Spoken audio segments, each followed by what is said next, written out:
Nossa Senhora, Virgem do Silêncio, quero sempre te amar. Deitar no teu colo, sentir teu perfume, teu carinho materno ganhar.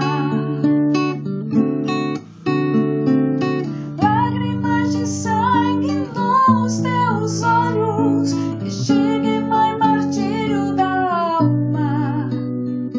Mãezinha, minha vida, pra igreja quero consumir. Quero estar ao teu lado na cruz, sofrendo as dores de Jesus, e dizer que na loucura da cruz vou seguir. E dizer que na loucura da cruz vou seguir.